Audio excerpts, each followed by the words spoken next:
Alam niyo po, ngayon na lang po ako magluluto nitong ganiring pinagsama-samang Ricardo at nakatsyempo po ako ng maayos-ayos na ganiring isda.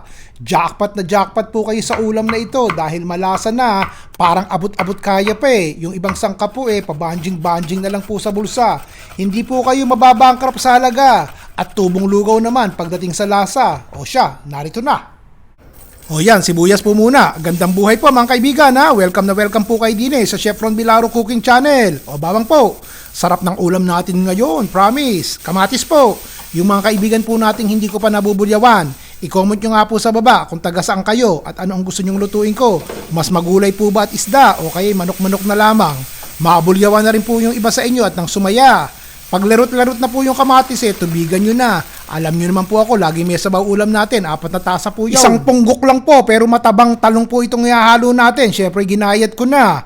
Kung wala pong zucchini sa Pilipinas o may kamahalan, papaya po ang dapat ihalo nyo. Gayatin nyo rin. Kita nyo naman kung gaano karampot itong karot na ilalagay natin. Basta magkakulay lang ng kaunti.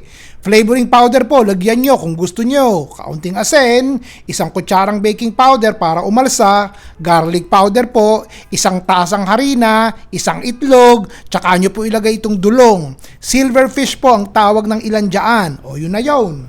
Kung gusto niyo pong mapahaba ang ulam niyo at dumami, magtadtad po kayo ng maraming toge. Yun talaga, mainam.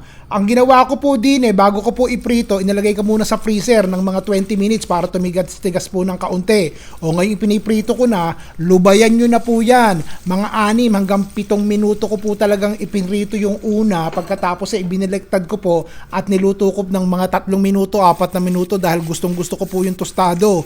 Kasi baka naman sunog sa labas, pagkatapos po yung loob hilaw. Isda po yan, hindi maayos, malansa yun. Huwag ganon. O kakaukin ko na po ready na po ito, isang tabi muna natin. O balik po muna tayo din timplahan nyo po ng kalahating sandok na toyo. Lagyan nyo po ng kaunting oyster sauce.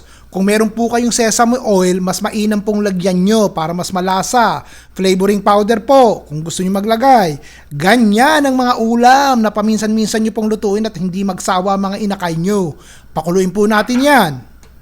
O, tikman nyo na po. At kung ayos na lasa, palaputin na po natin. 1 kutsarang cornstarch, kalahating tasang tubig. Haluin po natin yan ng matunaw at saka ibulabod na po natin din sa kumukulong sabaw at maging sarsa na.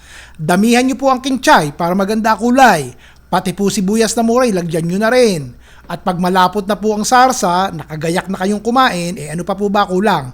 Narito na! Mahirap po talagang mag-budget sa araw-araw, pero kung magiging wais po tayo sa pagpili ng mga murang Ricardo sa palengke, pagaganahin po natin ang imagination natin pagdating sa patsamba-tsambang luto tulad ni hindi na masama. Agree po ba kayo? O patay nyo na po apoy. Yun na yun.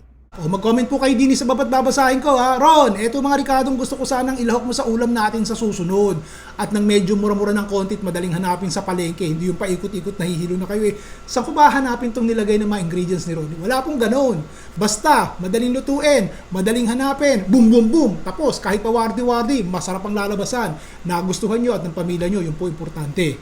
Kayo ang boss Ron Bilaro po, bukas ulit.